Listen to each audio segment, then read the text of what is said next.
alta performance. Melhores práticas de manejo nas culturas. Tudo o que há de novo em tecnologia são alguns dos assuntos que esse novo canal Agro de Podcast vai trazer para você. Conecta Campo. Agrônomos, pesquisadores, professores, químicos e agricultores. Compartilhando conhecimento e experiência vivida no campo. Informação técnica de fácil entendimento para você, que vivencia o agronegócio assim como nós. Conecta Campo. Conectando produtores às indústrias através de informação. Boa noite, pessoal. Sejam bem-vindos a mais um episódio do Conecta Campo. Eu sou o Matheus, é aquela ponte que vai trazer vocês até os nossos convidados toda a noite aqui, beleza? E hoje eu estou muito feliz que eu estou com uma pessoa aqui que eu descobri depois, né, de fazer as pesquisas, que ela é natural de Uberaba, como eu, e criada na roça, como eu também. Né, Priscila? Bacana, Seja Mateus, muito bem-vinda, tá? Obrigado mais uma vez. Muito obrigada. A sua presença conosco. Muito obrigada, viu? Eu agradeço a presença, né, a participação aqui de todos os ouvintes. Para mim é um grande prazer estar aqui na minha cidade de origem e ainda mais falando de café, que é a minha paixão. Pois é. Esse é o tema de hoje. A gente vai falar sobre cafeicultura, tá, pessoal? Então, a Priscila é especialista em cafeicultura, ela é engenheira agrônoma. Além disso, ela também é professora de universidade. Sim. Né, Priscila? Sim. Então, assim, todas as dúvidas que vocês tiverem, manda no chat, que a gente também responde pelo chat, tá? Priscila, me fala de onde que você é aqui do Uberaba aqui? Você falou que já morou na roça. Então, foi por aqui? Sim, você conhece o município de Ponte Alta? Então, fui criada naquela região, né? Meus pais cuidavam de gado de leite durante muito tempo. E uma coisa que eu sempre falo da zona rural é lembrar com muito prazer, né? Da nossa simplicidade, do nosso jeito de viver. E foi lá que eu aprendi a trabalhar, tá? Eu até brinco com o pessoal do Instagram. Na zona rural, acho que chama fazenda porque está sempre fazendo alguma coisa. Então, eu já comecei a trabalhar desde muito cedo. Não sabia que eu ia adentrar nesse universo da cafeicultura, mas sim, foi uma experiência muito boa para eu até pleitear a vaga de agronomia, né? Priscila, como é que foi esse salto de mexer com gado de leite lá na roça? Com quantos anos você saiu da roça e até você chegar esse trajeto seu, de ir na roça ali, mexendo com gado de leite do seu pai, até chegar na cafeicultura, engenheiro agrônomo Então, eu devo ter deixado a zona rural com mais ou menos de 12 a 13 anos. Me mudei para Patos de Minas e desejava fazer uma faculdade.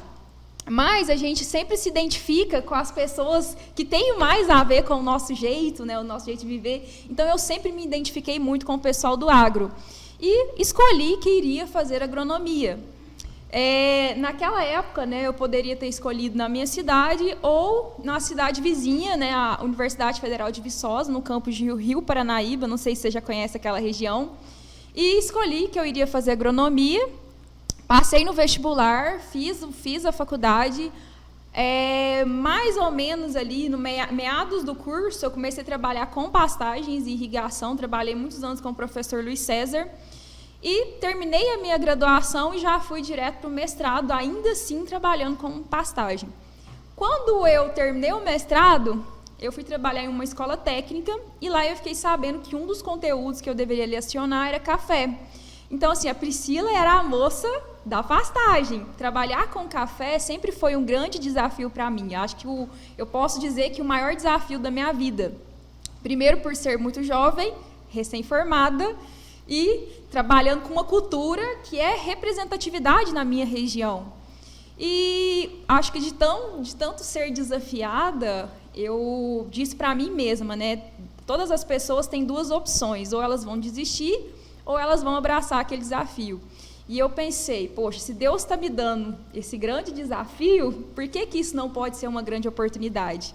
E foi aí que eu decidi me especializar em café e fui me aperfeiçoando, trabalhando, né, diariamente por bons resultados.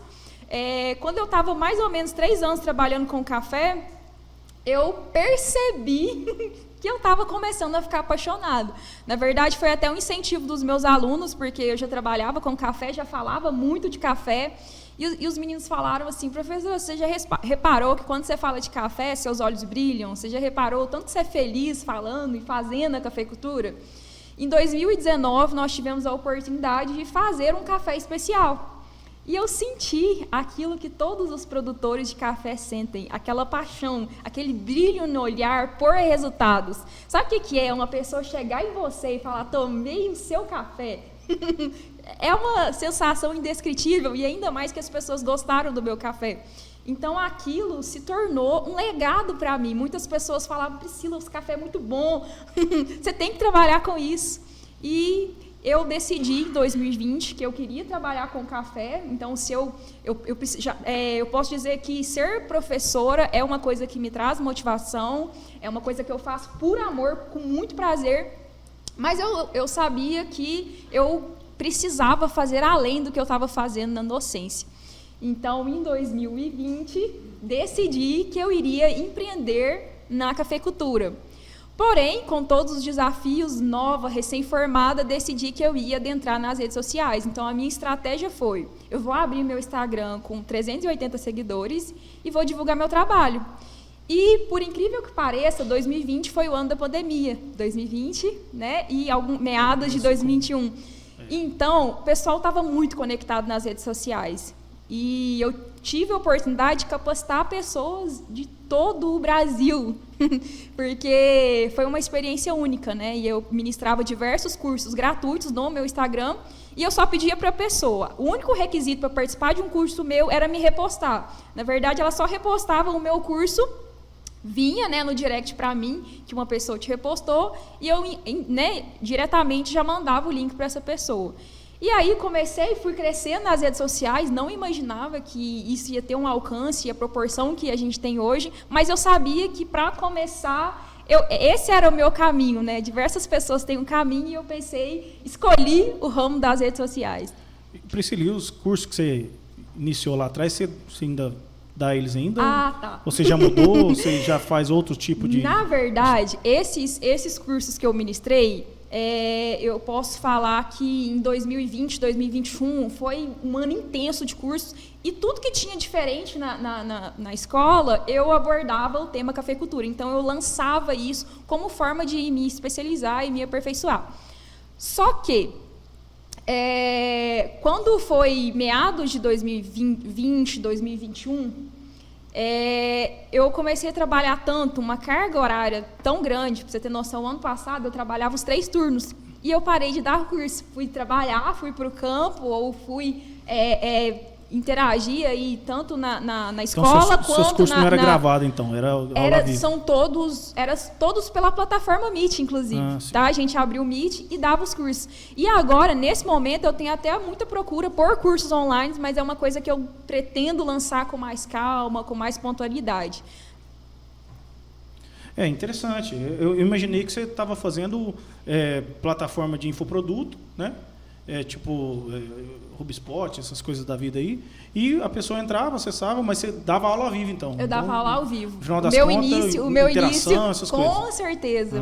Tem pessoas que fez um curso comigo e não esqueceu jamais. Há mais ou menos, acho que 8 meses, eu tive a oportunidade de ir no sul de Minas, e encontrei uma seguidora minha, acho que ela vai assistir, e ela me disse, né, que ficou muito feliz pelo curso ministrado, e que, inclusive, ela me perguntou: por que você parou de dar curso? E, final de 2022, eu senti essa necessidade de voltar para as redes sociais, porque se foi ela que me trouxe até aqui, que me proporcionou oportunidade de trabalho, de negócio, de parceria, eu precisava voltar para as redes. Eu entendi a importância das redes sociais, então, agora eu voltei com tudo. Você aproveitou aquele boom, né, que veio da pandemia, que todo mundo que foi acessava, 100% digital e tal. Sim, com certeza. As pessoas ficavam em casa, né, durante a pandemia. Até os serviços passaram a ser home office. Então, era um momento importante para a interação. Muitas pessoas cresceram nas redes sociais durante aquele período. Então, foi a minha estratégia, né? Eu poderia dizer que, não sei se foi a melhor, mas ela que me trouxe até aqui. Priscila, mas essas aulas que você dava, elas eram para aluno de faculdade ou era, por exemplo, para um produtor que queria começar? Produtor. Ah, legal. Inclusive, conheci diversos produtores através desses cursos. Então, e uma coisa que é mais legal ainda é que quando você ensina, você aprende 2 vezes. E eu tenho pessoas hoje que me acompanham que são extremamente gratas por um curso que eu dei ali no início dos meus treinamentos. E isso me ajudou a me aperfeiçoar até para oferecer os treinamentos que eu ofereço hoje. E era curso de manejo? Na verdade, a gente tem curso de cafeicultura inicial, cafeicultura intermediária, cafeicultura avançada, que é para pessoas e profissionais que já estão atuando no campo. A gente confecciona também treinamentos de diversas áreas. Por exemplo, eu quero um treinamento de poda, eu quero um treinamento de irrigação. Daí eu vou até a propriedade e ofereço esse treinamento. Legal, bacana. Eu acho que é uma área que é carente, né? Principalmente no agro. Por mais que a gente estude, se aperfeiçoe, a gente é muito de gavetinha, né? E às vezes a gente precisa interligar esses conteúdos e aplicar, né? Dar aplicabilidade aos temas gerais da cafeicultura. O bacana da cafeicultura é que, pelos dados que eu tenho aqui, a gente é o maior exportador de café do mundo inteiro. Com certeza. Né? Nós somos o maior produtor de café do mundo inteiro. E eu falo disso com muito orgulho, né? Saber que a gente já faz parte dessa história. Eu aí, uma bebezinha da cafeicultura, com 5 anos que eu trabalho em café, e hoje eu já posso falar que faço parte dessa história, né? Nós somos os maiores produtores mundiais de café. E Minas Gerais, né, que é a nossa região, produz a maior parte do café nacional. Então, nós estamos inseridos num ambiente em que a cafeicultura é muito presente. Priscila, sabe o que eu fiquei sabendo aqui nos meus dados aqui? Que Minas Gerais é responsável por mais de 50% da produção de café aqui para nós. Nós estamos numa região inserida da cafeicultura, uma das regiões que mais produz. Eu posso falar do mundo, né, já que nós somos os maiores produtores mundiais de café. Então, a nossa área, né, para a nossa região, a área de café, sem sombra de dúvidas, é extremamente promissora. Priscila, deixa eu te perguntar uma coisa, que às vezes é até um assunto polêmico. Sim. Mais cedo, você comentou comigo que, apesar que a gente ser o maior produtor de café hoje, aqui da região, do mundo inteiro também, inclusive, você falou que a gente não é o país que mais lucra com as produção... ações de café. Por quê? Exatamente. Explica para mim. Na verdade, nós somos os maiores produtores mundiais de café, mas é a Alemanha o país que mais vende, comercializa e fatura com as ações. Isso porque nós vendemos o nosso café, outros países compram, né, via commodity, industrializam e vendem para o restante do mundo, ficando com a maior fatia do bolo. Isso é um assunto bastante polêmico. Eu sei que a gente não vai conseguir mudar essa realidade do dia para a noite. Não é uma coisa assim que o Brasil pode virar para o mercado internacional e dizer: a partir de hoje nós não vendemos café commodity. Isso não é uma coisa que vai acontecer do dia para a noite, mas é uma mudança gradual.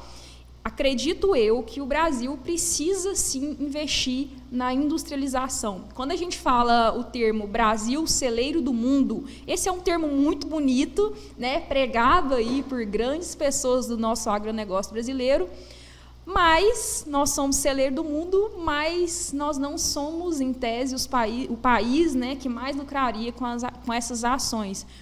Por quê? Porque é interessante você produzir para o mundo inteiro e outras pessoas industrializarem o seu produto. Nós somos grandes vendedores de matéria-prima. Nós não somos os países que mais industrializam esses produtos. Isso é um erro, né? Eu acho que vai demorar muito tempo para que a gente consiga lançar, por exemplo, no caso do café. A Alemanha, ela tem um mercado gigantesco internacional. Ele tem relacionamento, eu posso dizer, com o mundo todo. Então, é um relacionamento que é difícil de a gente construir, é difícil a gente mudar a opinião do consumidor, que já é acostumado a comprar X marca de café, mas é uma mudança gradual e essa mudança precisa acontecer. Quando a gente fala dessa falta de industrialização a nível de Brasil, um fator muito interessante é a história do café. Por quê? Quando a cafeicultura chegou no Brasil, a gente viu um ambiente propício ao desenvolvimento dela, um clima favorável. A gente viu que era possível, sim, alcançar patamares de produtividade, né, ter viabilidade. E, naturalmente, o mercado consolidado da época era um mercado de venda de matéria-prima, até mesmo pela ligação do Brasil, né? Nós fomos colônia de Portugal durante muito tempo. Então, naturalmente, qual que era o mercado mais consolidado da época? O mercado de venda de matérias-primas, e a gente continuou fazendo isso. Com o passar dos anos, outros países se aperfeiçoaram o quê? Em comercializar, em industrializar. E o Brasil continuou sendo um grande, né, eu diria, produtor de matéria-prima. E isso precisa mudar, né? A gente não pode aceitar essa realidade de que nós vamos trabalhar para o restante do mundo. Até quando isso vai acontecer? Como que a gente não é o país que mais lucra, se a gente também, pelos meus dados aqui, é o segundo maior consumidor? A gente consome como? A gente vende e depois compra ele industrializado? Não, em alguns casos sim, tá? Mas bem raros. Na verdade, quando eu digo... essa questão, não, quando eu digo essa questão de industrialização, o que acontece? Nós vendemos matéria-prima. Quais são os nossos maiores compradores? Tá? Estados Unidos e, em segundo lugar, a Alemanha. E um detalhe bastante interessante é que a Alemanha não produz café. E é o que mais lucra? E é o que mais lucra. Por quê? Porque eles são focados na industrialização. Mateus, qualquer produto que você industrializa, ele passa a valer muito mais. E se você tem relacionamento e consegue colocar isso no mercado internacional, aí a gente está falando de um ganho muito maior. É claro que já tem alguns produtores, algumas iniciativas de industrializar a nível nacional, mas isso é muito pouco em termos de Brasil, né? Nós deveríamos industrializar muito mais aquilo que a gente produz. Se a matéria-prima maior vem da gente, por que a gente também não tem incentivo do governo, alguma coisa assim, para ter uma indústria potente o suficiente para poder exportar e ser o que mais lucra com esse mercado? É o que deveria ser, mas no Brasil, primeiro a gente tem que observar essa questão de mudança no perfil internacional. Pessoas já têm a preferência dos cafés deles. Então, levar isso, né? É meio cultural isso. Vai demorar, é claro que vai demorar. Não é uma mudança que vai acontecer do dia para a noite. Lançar um produto novo no mercado, principalmente internacional, é muito difícil. Mas a gente precisa falar de incentivos governamentais. Eu acho que poucos países recebem tão pouco incentivo para industrializar quanto o Brasil. E, além disso, outro fator extremamente importante, pelo menos para mim, é a questão que a gente tem muito imposto, né, Matheus? Então, é um setor aí, se a gente for industrializar, e eu já fiz alguns projetos de comercialização... Tem gente que acha que o produtor rural não paga imposto. Isso, né? a gente fez alguns projetos de comercialização e a gente estimou toda a cadeia produtiva do café, o transporte, os impostos, mão de obra, né, as taxas, subsídios, tudo que a gente tem que pagar. E é muito, eu posso dizer assim, que a viabilidade de industrializar no Brasil, ela é extremamente limitada se a gente não for muito pontual nessas questões. Então, assim, é caro produzir aqui. Por isso que tem algumas pessoas que compram, que produzem aqui e levam para industrializar lá fora, porque lá fora pode ser que saia mais barato do que a industrialização nacional, justamente por essa questão de impostos. Para quem não sabe, pessoal, o café é uma cultura perene, né? O que é uma cultura perene? Explica para nós. Uma cultura perene é uma cultura permanente, né? Eu costumo dizer que o café é um filho, ele fica com a gente por mais de 20 anos. Então, a escolha, o manejo, a poda, os traços culturais precisam ser muito precisos para que a gente consiga manter a longevidade desse filho e um filho produtivo, né? Não basta ser só filho dando despesa, não. Esse filho tem que ser produtivo. O que acontece, pessoal?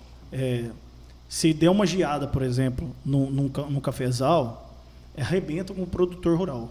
Porque não é como o milho, que é 90 dias, você colhe e beleza, dinheiro no bolso. Não, o café não funciona assim, não é? Com certeza. Explica um pouco dessa parte do manejo do café. Tudo é mais difícil, né? O nosso manejo, eu costumo dizer que todos os processos, os manejos que a gente faz esse ano, às vezes o ano que vem que a planta consegue responder. Ou às vezes você chegou numa fazenda com a realidade e você vai começar a sentir essa realidade que alguém errou lá atrás neste ano. Então, é uma cultura a longo prazo. Tudo que a gente pensa em café, a gente pensa a longo prazo. Todas as etapas produtivas, elas são definidas em todo o ano produtivo. Qualquer coisa, né, seja intempério climático, erro de adubação, de manejo, de poda, qualquer coisa pode interferir na próxima safra, ou seja, né, na rentabilidade na cultura. Falando de geada, teve até uma geada 2021 que foi tão forte que tem pessoal que está sentindo os impactos delas até hoje. Até hoje, não é, Priscila? Justamente porque algumas lavouras foram recepadas, algumas lavouras, né, a planta por si só já conseguiu se recuperar, mas essa recuperação a gente pode estar falando de 2 anos e meio, 3 anos para a planta conseguir se recuperar. Existe a possibilidade dela nem recuperar ainda? Em alguns casos, sim. Algumas lavouras, o ideal, o mais viável economicamente... Replantio. Foi replantio. Isso aconteceu? Já aconteceu. Inclusive, eu tenho algumas pessoas que eu tenho contato que o produtor optou por não produzir mais café naquela área. Então, algumas áreas foram abandonadas também em função da geada. Até mesmo porque, uma coisa que eu sempre falo, para saber se o café está no zoneamento climático correto ou não, a gente leva em consideração que alguns estudos climatológicos vão dizer que a cada 3 anos eu tenho uma geada de proporção baixa, a cada 6 uma geada de proporção intermediária e a cada 30 anos eu posso ter uma geada na magnitude que foi de 2021. Então, se essa área já era esperado, não era esperado para esse ano. A gente não sabia 2021. Que iria acontecer em 2021, exatamente. A gente não sabia, mas a gente sabe pelo mapa climático que a cada 30 anos existe uma grande possibilidade de termos geada da magnitude que foi 2021. Em relação à tecnologia, a gente já tem alguma coisa que auxilia a gente nessa questão de preparar a gente por esse tipo de situação? Antecipadamente? Na verdade, o que a gente consegue se antecipar é em relação a avaliar, né, as condições meteorológicas. A gente faz a aplicação de alguns hormônios vegetais para ele aguentar, para minimizar, porque a depender da magnitude, né, da sensação térmica, do tempo que durar essa geada, infelizmente nada pode ser feito. Tá? Então, eu vi alguns casos, o produtor trabalhando com tecnologia de estresse hídrico, ou seja, deixando a planta sobre estresse, porque aí acredita-se que o congelamento da seiva é mais difícil de acontecer, porque a seiva está mais concentrada. Então, tem algumas coisas em termos de manejo que a gente buscou fazer. E lembrar que não existe milagre. Se alguém chegou em você e tentou te vender um milagre, uma solução imediata que vai te resolver o problema da geada, não existe. E geada é o maior vilão, né, do café, né? Atualmente, eu não falaria o maior vilão. Na história da cafeicultura, a geada culminou em grandes prejuízos para o café, principalmente porque naquela época a gente não tinha um zoneamento bem definido, bem estabelecido. Depois a gente criou o zoneamento e estabeleceu tal área pode plantar, tal área não pode plantar. Como a gente passou muitos anos sem ter essa geada da proporção que foi em 2021, muita gente voltou a plantar nas áreas que não é bacana, que não eram, né, que não estavam dentro do zoneamento. Exatamente. Entendi. E infelizmente colheu aí os prejuízos. Então existe produto hoje em dia que por exemplo, não deixa a planta queimar e alguma coisa assim relacionada? A gente pode falar de atenuação, né? Eu já vi alguns trabalhos em relação ao, né, filtro solar de plantas. Filtro solar de plantas? Você já viu falar? Nunca ouvi falar. O café tem protetor solar, viu? Assim como a gente sofre com excesso de luz solar, o café também sofre. Então, existem no mercado algumas soluções para tentar minimizar o impacto da luz solar que o café possui. Até mesmo porque o café é uma planta de sombra. Então, diferente das outras culturas, ele não gosta, né, ou não produz muito em temperaturas aí, vamos colocar aí, o que ele gosta é de 23, 25, esse seria o ótimo. Você planta em morro, altitude alta, essas coisas, né? A gente gosta de um microclima, né? E esse microclima é interessante falar que ele pode ser construído também, né? Arborização, até a faixa de sol, né? Qual o lado que o sol bate na lavoura. Então, tem algumas técnicas de manejo que a gente tende a tornar o microclima mais favorável. Tem uma produtividade aceitável em relação ao clima, tempo e ambiente. Sim, porque café, produtividade, e eu posso falar que produtividade e qualidade também são importantes. Então, quando o café ele é produzido... A qualidade depende do manejo também? Sim. Durante o plantio? Durante assim, o ciclo dele? Durante todo o ciclo. Eu acreditava que era pós-colheita que você fazia, não, a gente dependendo da torre e tal. A qualidade ela vai depender, primeiro, né, pragas, doenças, a própria condução da Isso planta. impacta diretamente na qualidade? Diretamente. Nós podemos falar de adubação, nós podemos falar, inclusive, da formulação, né, qual a fonte do nutriente a ser utilizado. Tudo isso vai impactar na qualidade e claro, muito importante também é o microclima. Quando esse café ele consegue ser produzido em um microclima mais ameno, você já comeu manga de sol? Aquela manga que você olha, ela tá amarelinha. Belezinha, aí isso, só porque ela tá o quê? Exposta à radiação solar. E aí ela amadurece mais rápido. Só que quando você vai comer essa manga de sol, você vai ver que ela não tem o mesmo sabor. Então, o café é a mesma coisa. Essa exposição ou esse excesso de exposição solar acaba acelerando o amadurecimento desses frutos. Que então, seria esse o gosto. Microclima que você está falando aí? Microclima seria temperatura, luminosidade. Em algumas situações, até a umidade pode favorecer ou desfavorecer. É microclima? Oi? O que significa microclima? Microclima seria as condições ambientais de ambiência da planta em relação ao ambiente de cultivo. Ainda o clima ao todo, não é assim a gente fazer um manejo e simular um clima, não. É clima mesmo. Entendi. O clima, inclusive muita gente fala a questão da altitude, né? Produzir café de qualidade eu teria que estar a altitude 900, 1000, 1100, e eu brinco com o pessoal que não é altitude, é atitude, né? Produzir café de qualidade significa ter atitude. Produção de café especial é para produtor especial. Tá? Tem que ter atitude para fazer um café especial. Então, eu vejo algumas áreas, principalmente na minha região, que é o Cerrado Mineiro, de altitude mais baixa, ou seja, de microclima, temperatura, indiretamente, que eu poderia falar que a temperatura é um pouco mais alta, mas ainda assim a gente conseguiu construir um ambiente, um microclima muito favorável à produção de cafés especiais. Isso aí que você está falando é sobre a régua de performance de um café? Na verdade, a régua de performance é que durante muitos anos a gente foi convencionado a focar em produtividade, ou seja, se eu queria saber se essa fazenda estava no caminho certo ou não, eu perguntava, né, qual que é a tua produtividade? Ou seja, quanto que você consegue colher em 1 hectare? Só que a gente precisa imaginar que o nosso cenário hoje ele é completamente diferente. Porque às vezes eu posso estar no pico de produtividade, mas chegando num ambiente desequilibrado. Ou seja, que praga, doença, depois para me controlar isso, o meu custo ele vai ser muito maior. Lá na frente. Exatamente, falta de micro-organismos, tudo isso que vai impactar no desequilíbrio, que posso chegar numa situação que o futuro pode estar extremamente comprometido. Tá? E aí a gente tem que pensar também que o mercado está cada vez mais exigente, a cada vez mais o mercado, principalmente, né, os nossos países compradores, eles fazem, né, com que o Brasil assuma uma postura de sustentabilidade.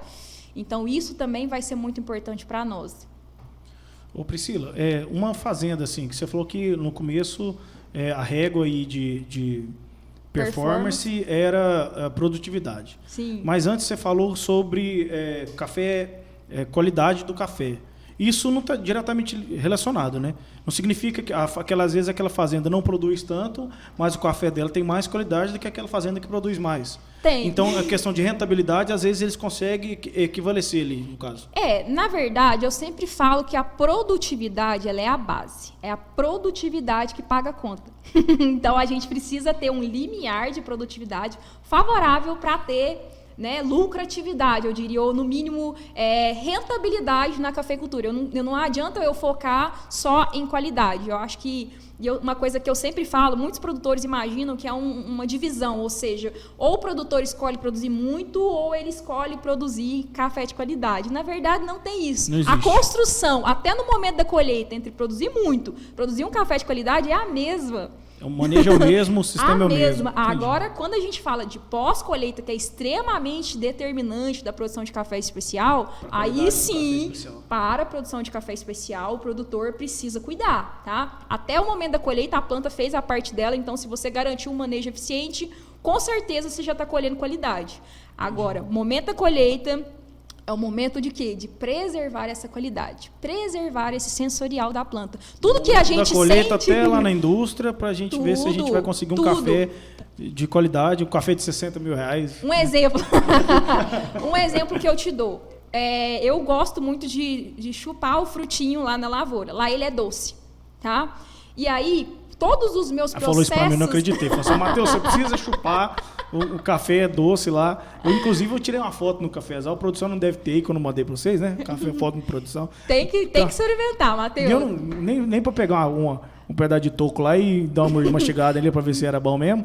Matheus, é extremamente doce. E eu amo, tá? Eu acho que eu sou uma das pragas da lavoura. Nem pra trazer uma frutinha pra nós, né, Paloma? Não tem base, né? Mas agora tá verde, a maioria tá verde. Mas às vezes a gente achava um aleatório ou outro. Mas o que acontece? Quando a gente vê o café na lavoura, o produtor tem a intenção de colher com o máximo de fruto cereja. Ou seja, frutos maduros, doces, e eu quero que essa doçura seja preservada, que essa doçura chegue até a mesa do consumidor. Então, o que é importante? Quando a gente fala de torra, por exemplo, que é entra nesses processos de pós-colheita, quando você torra demais, você pega esse açúcar, sabe aquele açúcar queimado? E ele fica amargo. Amarga ele. Exatamente. Aí você impede que essa doçura chegue à mesa do consumidor. Pra mim, café é bom, aquele café amargo, você toma ele e chega... Chegou aqui, pai. Jurava que era esse café. Não, mas eu durante muito tempo a gente associa, a gente tem uma memória também. Qual que é o segredo também da torra de café, assim, sadia, boa? Na verdade, tem um perfil de torra para cada tipo de café. Ou seja, o torrador tem que ser uma pessoa muito qualificada e ele vai pegar a sua amostra e vai ver o que tem de perfil, de sensorial bom que ele gostaria de demonstrar ou o que ele gostaria de esconder. E aí ele cria um perfil de torra específico para aquela amostra. Mas quando a gente fala de café especial, a gente está falando de torras, né, mais claras ou torras médias. Por quê? Porque a gente quer evidenciar esse sensorial. Essa torra escura aqui que a gente está vendo, as pessoas querem mascarar esses defeitos, inclusive broca, impurezas.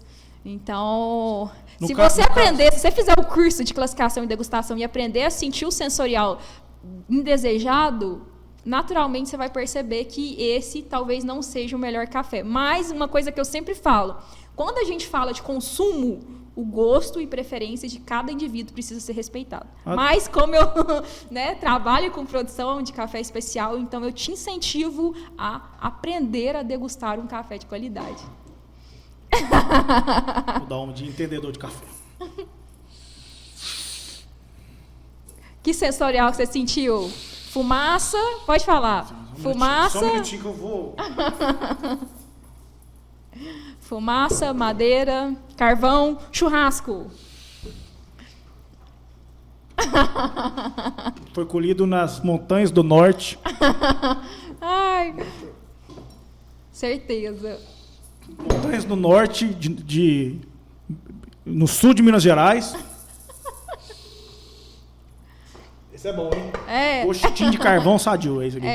Amargou até o espírito ancestral meu. Exatamente. É um café queimado, né? Deixa eu te perguntar um negócio. Sim. A deficiência do Brasil em relação à exportação, tem alguma coisa relacionada à parte da torra também ou não? Na verdade, igual eu estou te contando, nós não industrializamos. Então, nada? Zero? Não, a gente industrializa, mas uma porcentagem muito pequena. Poucos produtores hoje industrializam. A maior parte, tem muito produtor, principalmente pequeno, que está industrializando para abastecer o consumo nacional. Ou seja, vendendo café especial. Hoje é muito comum pequenos produtores de café que estão lançando café no mercado.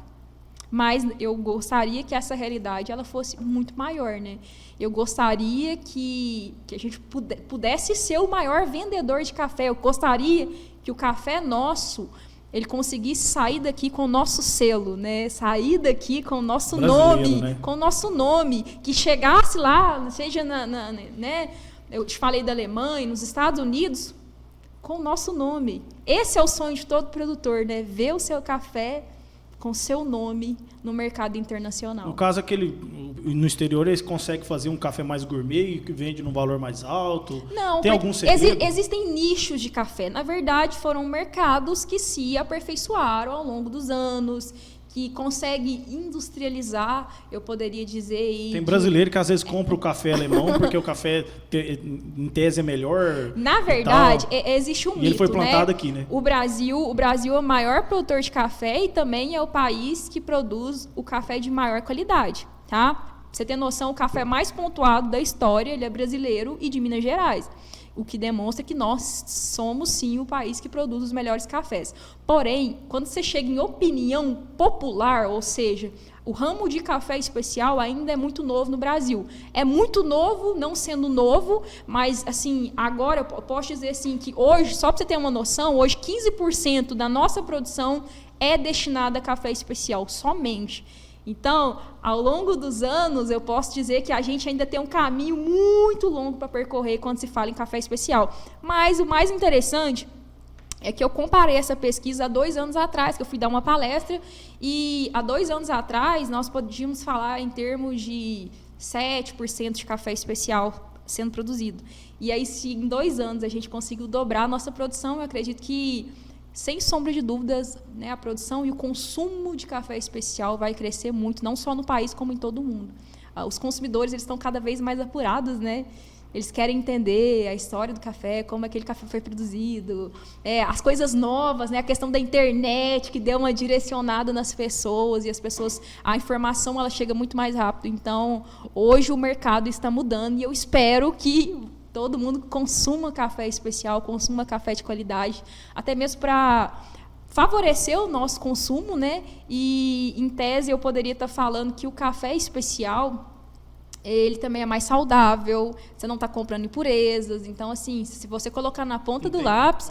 Não tem folha, toco... Por exemplo, impureza, folha, toco... existem algumas pesquisas que a fermentação indesejada, às vezes o café passou, broca... Tudo isso contribui para problemas gastrointestinais, azia, má digestão. Eu já vi muitos problemas associados a pessoas que tomam café de baixa qualidade. Agora o outro não, você está tomando só o café, o café sem puro. tirar o sabor, né? Os cafés de baixa qualidade parece água de terra. É impressionante. Parece carvão. Não, carvão ainda é menos ruim que água de salsicha. Parece que esse café é água de salsicha. Com certeza. Deus me livre. Eu ainda acho mete que, açúcar nele ainda. Nós precisamos mudar o perfil brasileiro. Porque Como é o café, esse como é que café você escuro, fala café com açúcar o quê?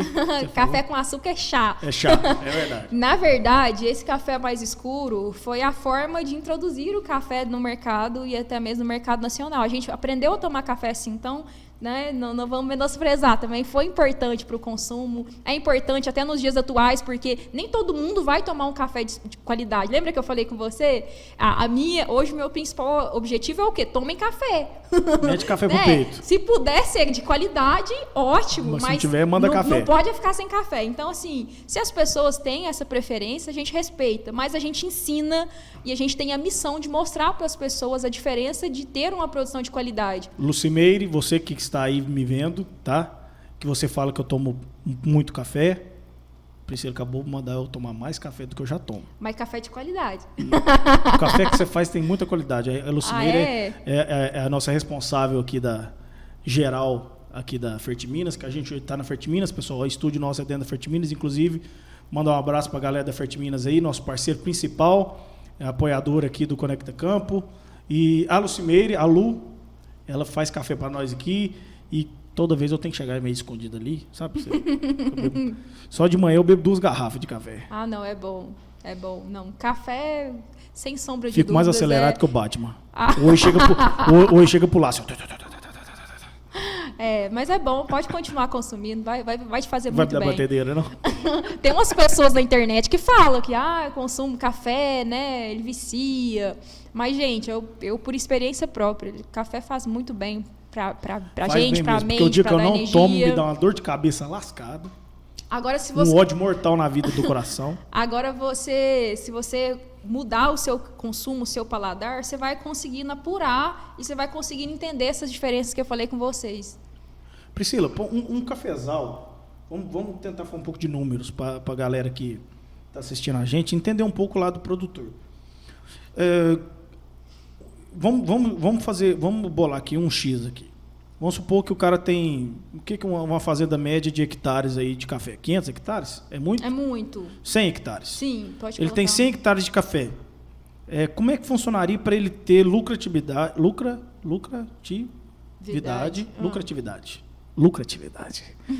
Para esses 100 hectares de café. Como é que funcionaria?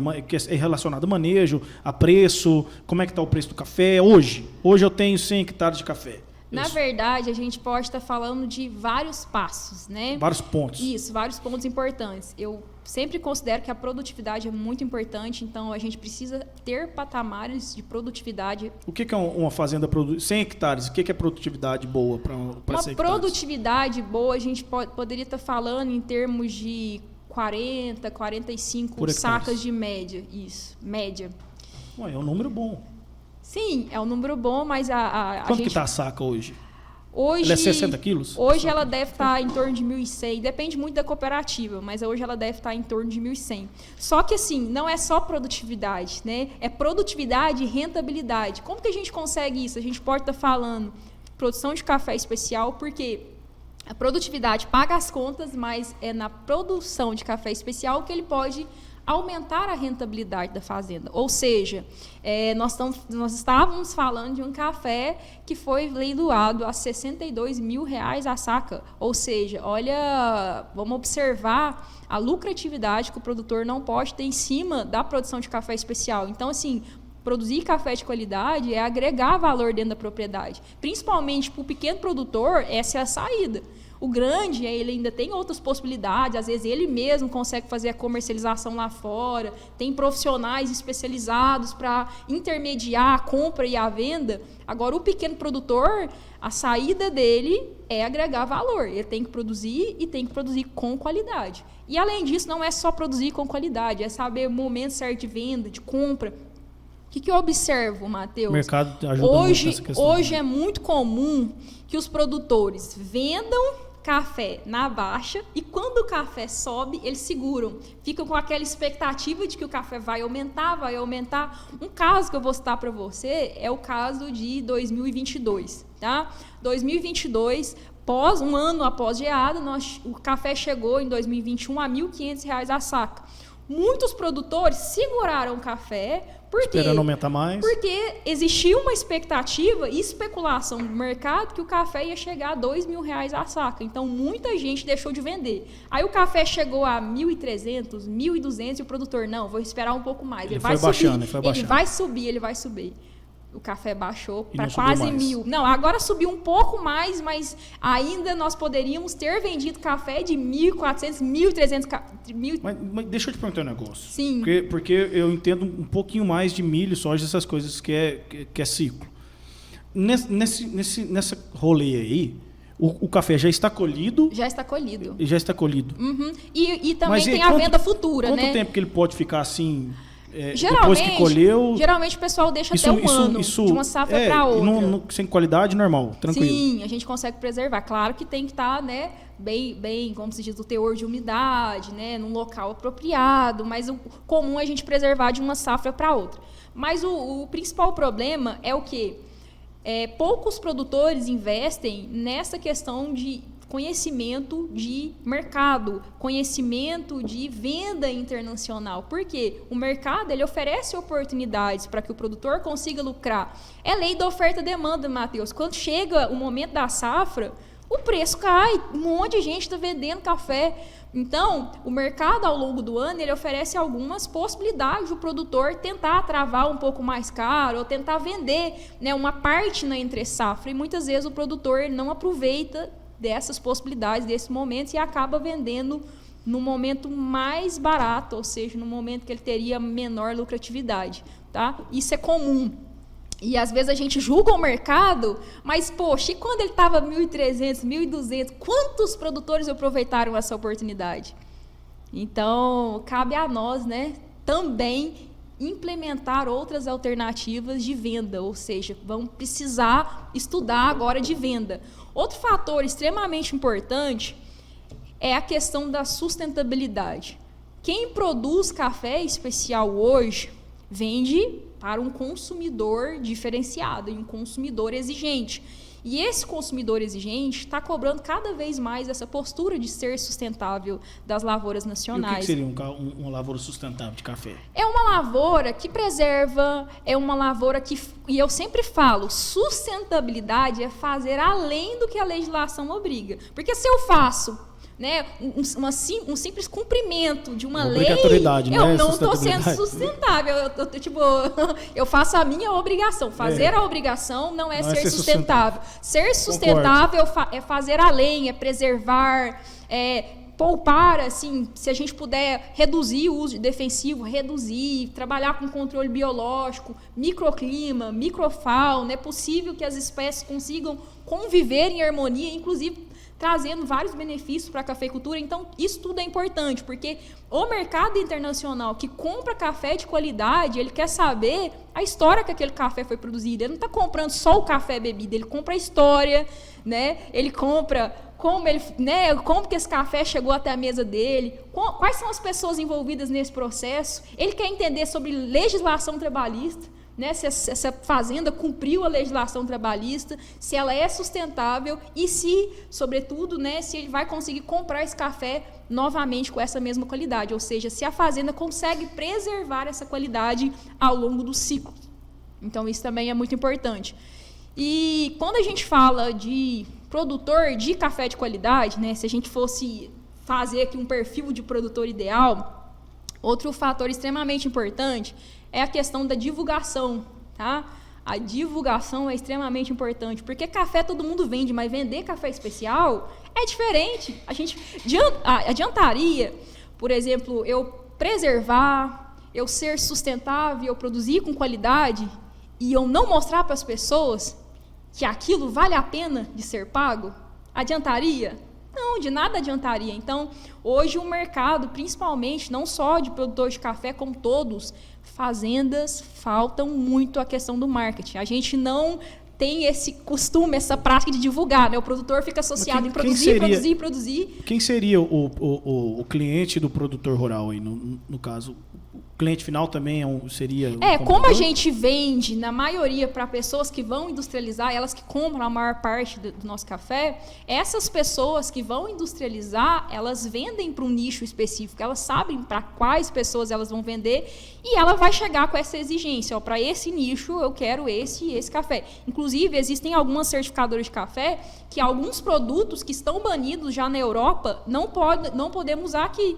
Porque está aceito pela nossa legislação, mas se esse produto for vendido para a Europa e chegar contaminante lá, pode condenar o nosso lote. Então, assim, quem compra café hoje, principalmente café especial, ele é muito exigente em relação a essas questões. Quando você fala compra, a gente está falando do cliente do produtor rural ou do cliente do produtor rural? Do cliente do produtor rural.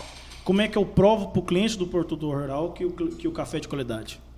Não, aí a gente tem o sensorial, né? Então tem profissionais especializados em fazer um laudo, fazer um atestado da qualidade daquele café, mas, Matheus... O que engloba isso, essa qualidade do café? O que ele analisa? Ele analisa corpo, doçura, a gente pode estar falando de defeitos, né? Quanto maior a quantidade de defeitos, menor a qualidade que esse café vai apresentar. Relação ao nutriente também? Tem alguma coisa relacionada? A relação ao nutriente, a gente vai relacionar a questão do tamanho de peneira. Então, se esse café é mais graúdo, né, uma peneira maior, significa que ele absorveu todos os nutrientes corretamente. Então, teoricamente, ele vai ter uma doçura melhor, um sensorial, ele vai pegar melhor esse sensorial. Só que a gente precisa entender... Eu, particularmente, conheço fazendas que produzem um café excepcional, mas não conseguem precificar esse café. Por quê? E aí a gente está falando de marketing. Deixa eu te fazer uma pergunta. Qual foi o melhor sanduíche que você já comeu na sua vida? Sanduíche? Isso, pode lembrar, pode ir lá na memória. Sanduíche? Isso. Sanduíche ou hambúrguer artesanal? Tanto faz. Quando eu penso em sanduíche gostoso, eu vou lá nos hambúrguer artesanal da vida lá. Pode falar, qual foi o local que você mais gostou? Vou contrariar você. Ah. Não é marca famosa, geralmente é aqueles pode hambúrguer falar. Artesanal do compadre lá da esquina lá, que faz um... Interessante. E deixa eu te perguntar, qual é o sanduíche ou hambúrguer que mais vende? McDonald's. E por quê?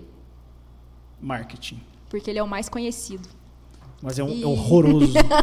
Pois é, mas é isso que eu tô querendo dizer. As pessoas, qual mais vende? Mas o mais sabe por que conhecido. mas sabe por que mais vende? Não é só porque é mais conhecido também, não.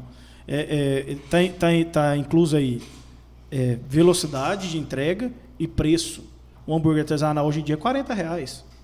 O McDonald's tem promoção de R$ 8,99. Aqueles hambúrguer dessa finura aqui, né? Hambúrguer artesanal que é bitelo, né? Né, pessoal? Com certeza. Então, assim, qualidade do hambúrguer em relação a... Então, assim... Mas a primeira coisa que já vem entra o paladar, é a associação. Né? Já entra no caso, assim, café especial, hambúrguer artesanal. Tipo assim, então é um público específico. Eu sou aquele público que eu não vou pelo preço e nem pela qualidade. Não, nem pelo preço e nem Porque a empresa mais famosa, não. Se ele tem qualidade, eu vou no cara que tem qualidade. Eu prefiro comprar o café, no caso, do produtor rural, que eu sei de procedência do café dele, meu perfil, que eu sei que é minoria, meu perfil. O problema é esse, que a maioria das pessoas, elas se ligam ao marketing, ao que escutou, ouviu falar. Eu conheço fazendas que tem essa questão da divulgação tão bem feita que todo o café que sai de lá, independente da qualidade, ele sai por um valor muito mais exorbitante. Alto. Muito mais alto. E o café nem às vezes é daquele jeito. Não, na verdade, ele às vezes ele produz alguns oscila e tal, entendi. Nichos, ele produz especial e produz café commodity, por exemplo. Mas a fazenda que é um tem café um bom commodity? marketing. Café commodity é o que a gente vai vender para o mercado internacional. Então, nesse caso, a gente está falando de uma bebida 6, tipo 7. E que tenha, eu poderia dizer, uma ainda considerável quantidade de defeitos. O café especial... Mas commodity ele pode se transformar no especial? Não. A gente não vende como especial, então, não. Café especial é outro nicho. O café commodity é aquele que a gente precifica na bolsa e fala, vai ser tanto, né, tipo 6, tipo 7 vai ser tanto. Deixa eu entender, então, o início do assunto ligando nisso. Sim. Você falou que a gente é o maior exportador de café. Commodity, isso, café commodity. E no caso, commodity. Isso. E a Alemanha é o que mais lucra. Isso. Eles lucram, então, com café ruim? Sim. Sim. Exatamente. A maioria dos produtores que fazem cafés especiais, eles não querem vender como commodity, eles querem vender o nome deles, eles querem lançar a marca. Então significa que o café bom deles. fica no Brasil? Não. Teoricamente. Não, a gente vende muito. Mas exporta o café daqui? Não, industrializa ele aqui. É uma intenção dos produtores de cafés especiais lançar o produto, seja no mercado internacional ou no nacional, com o nome e a marca da fazenda. Isso é uma intenção. Mas ainda a gente poderia falar que mesmo o café especial, a gente vende muito para o mercado internacional. A diferença é que ele não é commodity. A precificação dele vai levar em consideração vários fatores. E é aquilo que eu te falei. O produtor não é só a qualidade, não é só tipo assim 80%. 80 pontos. Não é só isso. É a história do café, onde ele foi produzido, o marketing da fazenda. Quem compra aquela história, entende? Então, ele vai precificar esse café diferente, independente da pontuação. O produtor não consegue apoio para industrializar? Isso. A gente tem feito, a gente tem fomentado isso, mas como eu disse, né? Lançar um produto novo no mercado, principalmente internacional, é muito difícil. Imagina, por exemplo, que você consome Nescau. Aí hoje eu te apresento, o senhor fulano de tal é o maior produtor de cacau para Nescau. Você compraria dele? Depende. Você entendeu? Gente, eu tenho essa aposta com todo agrônomo que vem aqui, tá? Vai pagar a janta, porque ele falou que... Eu não sou agrônomo, não vale pra mim. Todo agrônomo que senta aqui, se falar depende durante o episódio, pago a janta. Pois é. Beleza? Eu não vale. Eu não sou agrônomo, então eu posso falar depende. Você não. Se você falar, você vai pagar. Mas você já errou. Viu, meu compadre? Já errou. Tá sabendo, viu? Já preparem o cartão aí já. Agora eu avisei. Não posso avisar. Mas é isso, você entende? Lançar um produto novo no mercado é muito difícil. Porque por mais que você saiba que ele veio de tal origem, você não confia naquele método, naquele processamento. Às vezes o valor que a gente vai industrializar não chega tão acessível quanto o valor lá, né, do Nescau, por exemplo, entende? Então, são uma série de coisas que precisam ser avaliadas. Mas eu acho assim, a gente precisa pegar o problema e entender que ele precisa ser mudado. Não vamos conseguir mudar do dia para a noite, mas a gente precisa trabalhar diariamente para mudar essa realidade. Eu não quero que os produtores nacionais... Né? A gente trabalha, a gente fica com todos os prejuízos também em relação a intempéries climáticos, chuva, geada, granizo. A gente assume todos os riscos, a gente trabalha o ano todo para construir, né, uma produção. E aí vem um país que não produz café e consegue faturar mais com as ações do café do que nós mesmos. Essa é uma realidade que eu, Priscila, trabalho diariamente para mudar. Pessoal, aproveitar o intervalinho aí, para vocês seguir nossas redes sociais. Tem um QR Code na tela, em algum lugar aí, com um link que você vai pegar, seguir a Priscila, seguir o Matheus, seguir o Conecta Campo, tá? Eu queria que vocês também seguissem aí a turma da produção que está com a gente aí, ó. Na descrição do vídeo vai ter o @ de todo mundo, tá? Se por acaso o QR Code não funcionar muito, beleza aí. Vai ter a descrição do vídeo. Então, o Joe vai estar aí. Obrigado, Joe. Obrigado, Neto. Meus companheiros, que tá aí na produção aí, tá nos bastidores, tá? Então, se precisar de filmagem aí, de filmar casamento, velório da cunhada e essas coisas. Viu? Da sogra. Da sogra também. Às vezes o cara prefere da cunhada, sabe? Entendi. Então, beleza? Fala com o Neto, manda mensagem pro Neto, manda mensagem pro Joe. Essa turma é muito boa. Obrigado mais uma vez pela audiência, tá? Aproveitando, curte o vídeo pra gente, segue nosso canal, tá? Porque a gente vai receber muitas pessoas bacanas aqui ainda, como a Priscila, certo? Então, muito obrigado, viu, pessoal? Dando continuidade aqui, eu queria que você faça um pouco da parte de comercialização. Então, porque você me explicou que em relação ao produtor que vende na baixa e tal. Isso. Na verdade, a gente é muito pouco eficiente em saber comercializar. Por quê? O produtor está focado em produzir, em trabalhar, então ele fica lá o dia todo, todos os seus esforços destinados a garantir a produção. Só que a gente precisa entender que o mercado ele é volátil, né? Existem oscilações de preço ao longo do ano. Então, assim, tem alguns produtores que sabem trabalhar melhor essa questão dos meses de precificação e conseguem ter uma margem de lucro relativamente maior somente em função de saber o melhor momento para comprar e para vender o seu café. Isso é uma coisa que todos os produtores deveriam se aperfeiçoar. Saber vender é tão importante quanto produzir. E isso não pode ser deixado de lado como está sendo. Pessoal, a gente falou aí da questão da exportação, que eu tenho uns números aqui para passar para vocês ficarem mais intrigados ainda em relação a isso. O Brasil exportou em 2022 8,4 bilhões de janeiro a novembro, que representou mais de 52% em comparação a 2021. O que mais aqui? O Brasil fechou a safra de 2022 com volume de quase 51 milhões de sacas de café, quase 7% mais do que a safra 2021, provavelmente por causa da geada, né? Então, assim, cara, mais de 127 países do mundo bebe café brasileiro. 1 em cada 3 pessoas bebe um café nacional. Ou seja, você pode estar em qualquer lugar do mundo que a chance de você beber um café do Brasil é de 33%.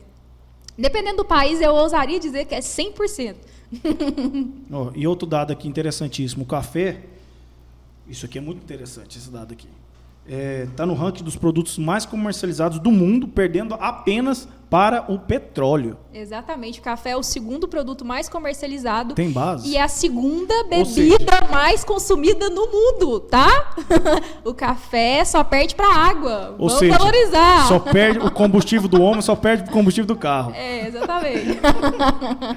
Exatamente. Sobre a Conab, Priscila, e as pesquisas da safra, de impacto dela para os produtores. O que você me fala?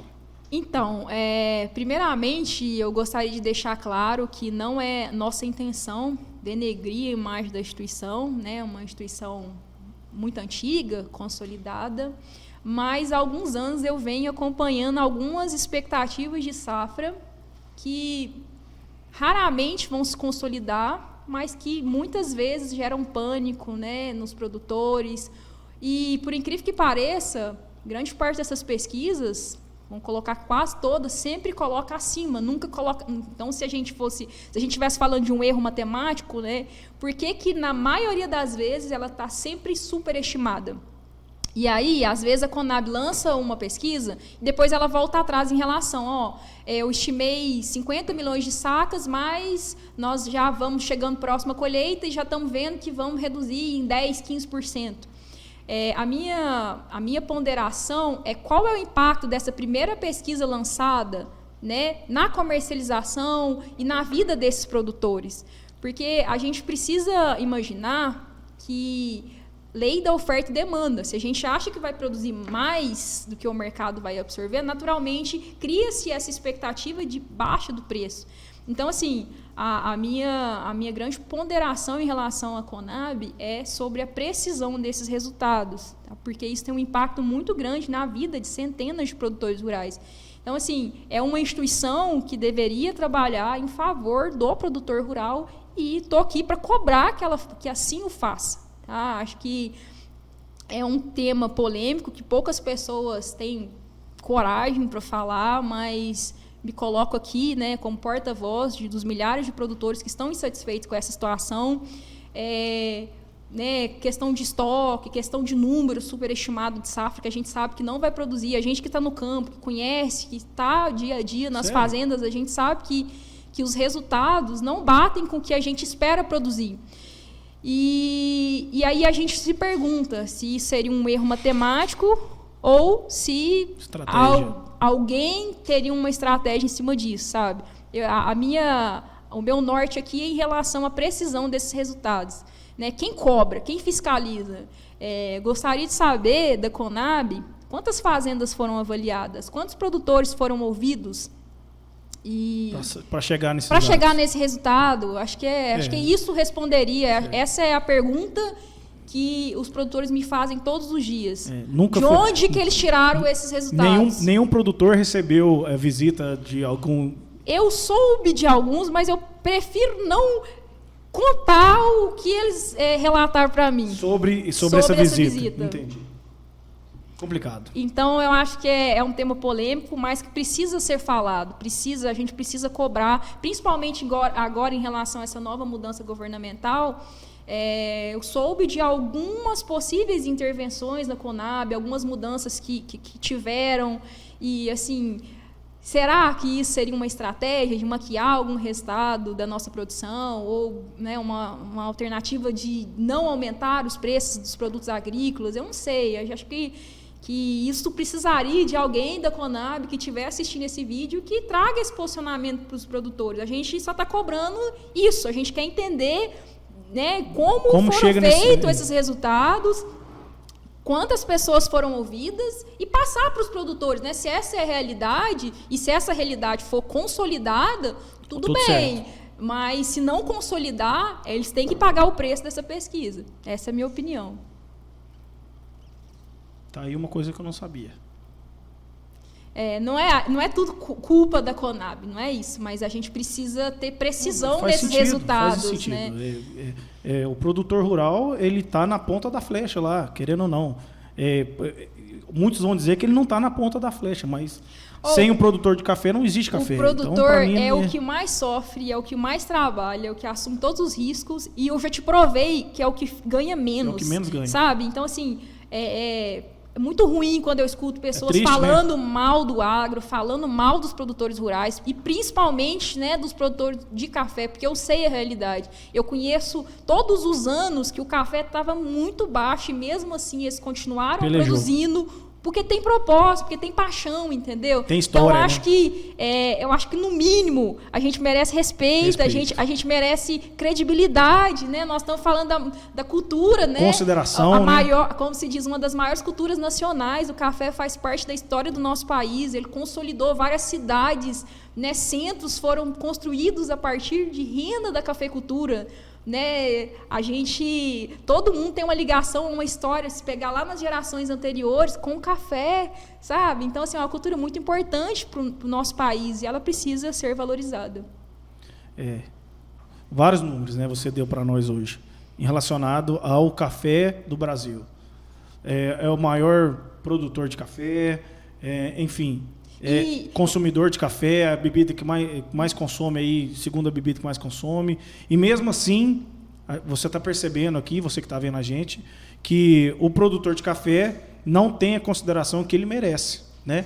Não é, Priscila? Então isso aí é muito triste, pessoal.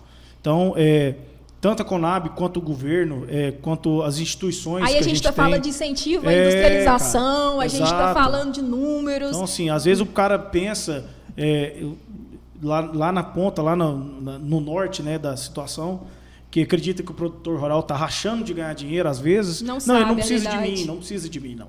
Ele está trabalhando, está vendendo e tal, e não é. Às vezes a realidade não é essa. A Priscila, que está lá diretamente ligada com eles, de braço dado com o produtor rural, né? Porque ela está em Minas Gerais, que é o maior produtor hoje. Então, assim, ela está de braço dado com todos eles lá. Então, já sabe, já está falando, está comprovando aqui para você que está nos assistindo que a realidade não é essa. Então, se você é de alguma instituição governamental ou intermediária, né? Então, põe a mão na consciência, tá? Eu tenho certeza que amanhã cedo você vai tomar café. E tem uma coisa, se a gente for falar, se a gente for provar, a gente poderia estar falando também, vocês viram a seca que a gente observou no ano passado. Café a longo prazo, então muita gente está estimando em função das chuvas desse ano, mas essa chuva, ela vai valer ou ela vai exatamente para o ano que vem.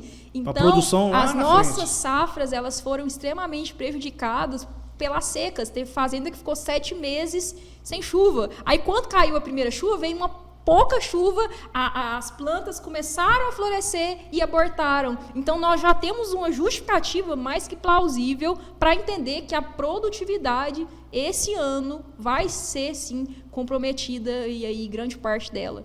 Então... Quando que vai ser a colheita agora, por agora? Então, essa colheita ela varia muito em função das regiões. Então, a minha região, que é mais quente, a gente começa a colher um pouco mais cedo. A gente poderia estar falando de julho a setembro.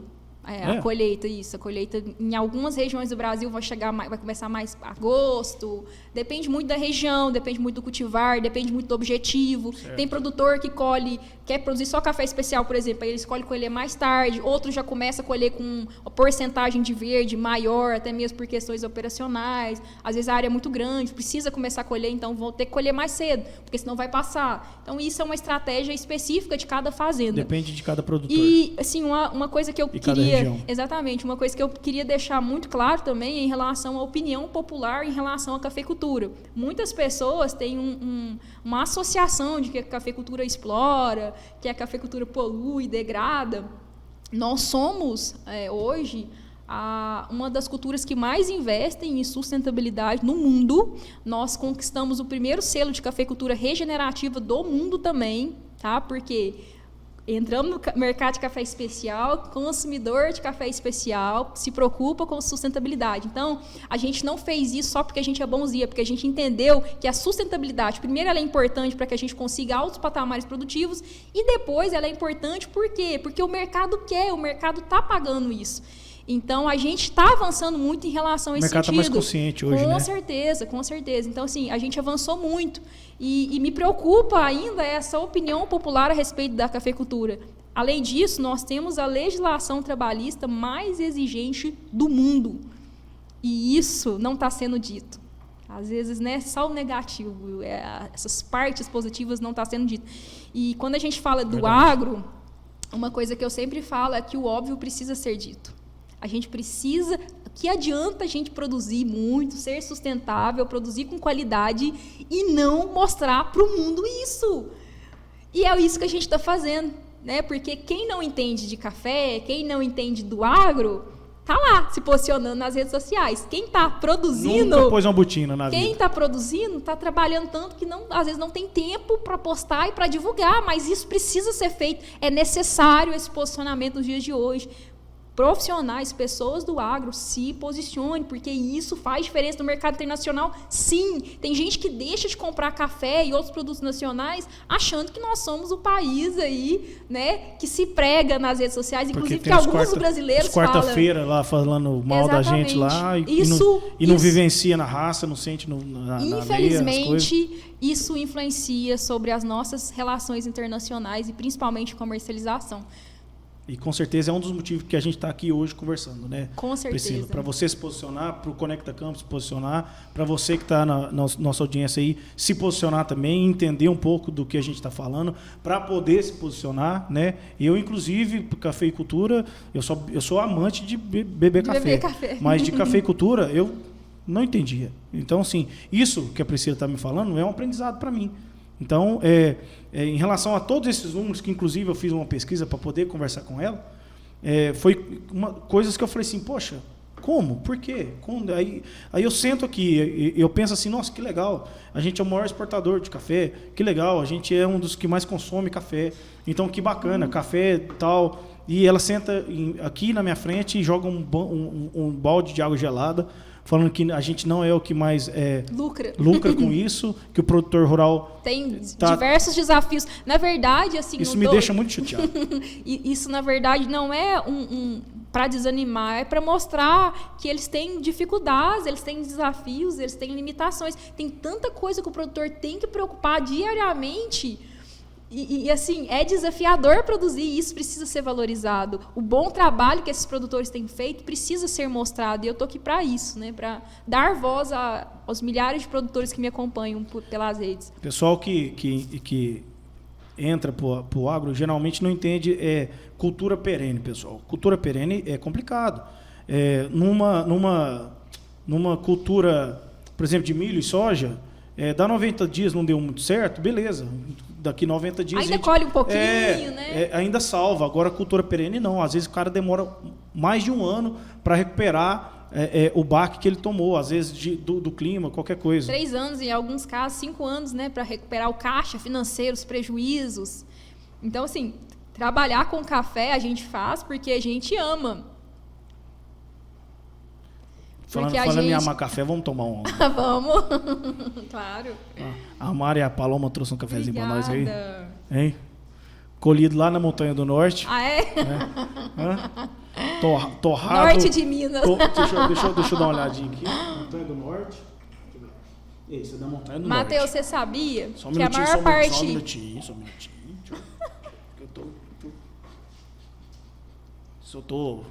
Eu entendo de café. Esse aqui é da Montanha do Norte. Torrada a 130 graus. Esse aqui. Tava usando chinelo. Na hora que chinelo. Chulé? Sentiu chulé? Rexona, o desodorante do rapaz. Sabe o que é Rexona V8? Não te abandono. Amarelo? É esse aqui que ele tava usando. Eu vou saborear pra ver. Da onde que vem a água? Cristalinas. A água sabe? Hã? Você sentiu ali? Sentiu, né? Senti notas de Codal. Tá vendo? Amargou até o cérebro. E bom. Obrigado aí, viu, diretoria? Pelo café aqui, sadio, muito bom. Ah, não, com certeza, deu uma animada. Vai atrapalhar minha janta vai atrapalhar, que você vai pagar, que você vai falar depende já. Não, já tá paga, já tá que paga. Que eu vou falar? Os meninos aí já registrou, que ele falou que a primeira pessoa que falasse depende... Opa! Foi! Falou, todo né? mundo que tá aí... Tá, você acabou de falar a palavra depende. Não. Significa que você queimou na largada. Nesse contexto não vale. Essa regra... Você falou antes. Priscila, essa regra não existe. Não. Você tá criando as regras, né? Como se diz? Como é que é? Meu podcast, minha regra. Essas regras não valem. Entendi. Não é val. Entendi. Combinado. Mas ele que vai pagar, como é que chama meu compadre ali? Fábio. Fábio, um abraço pra você, viu? Você que vai pagar hoje a janta, tá? Já tá reservado lá, tá bom? Combinado. 9 horas da noite, aí você... Ô, Mateus. Cartão Black Power, aí você para. Uma coisa bastante interessante no café... É que quase tudo que a gente sente de gosto tá no olfato, sabia? Tá no dé? Olfato. A sua língua sente azedo, amargo, doce e salgado. O restante é pelo nariz. Se eu tiver gripado, então, não sei, morreu? Com certeza vai, né, inibir a sua capacidade de sentir gostos. Faz sentido. Uma vez eu fiz um estudo, a pessoa estava com uma maçã na minha frente, Priscila. Ela falou assim... Come a maçã. Engole. O que você sentiu? Gosto de maçã. Aí mastiga a maçã de olho fechado. Agora tampa o nariz e engole. O que você sentiu? Gosto doce. Não tinha gosto de maçã. Muito doido, né? Com certeza. Às vezes, por exemplo, quando eu falo assim, café com notas de frutas vermelhas, de chocolate, aí o pessoal associa, né? Tem chocolate no café, tem frutas vermelhas. Não, a sensação que tem, né? Você remete ao cheiro e naturalmente a pessoa imagina que tem isso no café. Por isso que esses cafés são tão bem pontuados, né? Falando em café, eu tenho um presente para dar para você.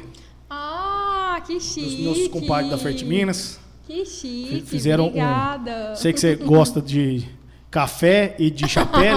Gosto. Não, gosto. Que os meninos arrumou para você aí. Gente, que chique. João Jaldete, que mandou para você, o gerente geral da Fert Minas, que era para estar com nós aqui hoje, presente aqui, mas ele teve que viajar, trabalha. Muito obrigada. Abraço pra você, viu, João? Meu companheiro. Gente, eu gosto de um chapéu, viu? Meu Deus, ó.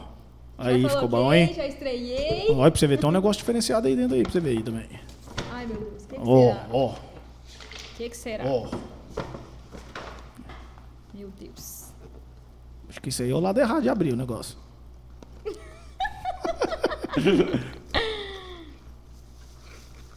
O que será? Você que anda muito pra rua aí, na Itália. Que chique, ó. Térmico, trem, você tampa e chape. Cafezinho em qualquer lugar, em qualquer lugar, ambiente. você põe ele aí e chape. Chique. Na xirca ainda, do bom. Muito chique, muito obrigada, viu? Muito obrigada.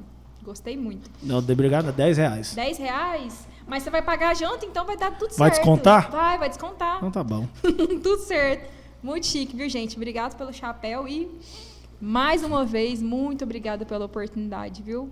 Eu que agradeço tudo que você está falando para nós aqui.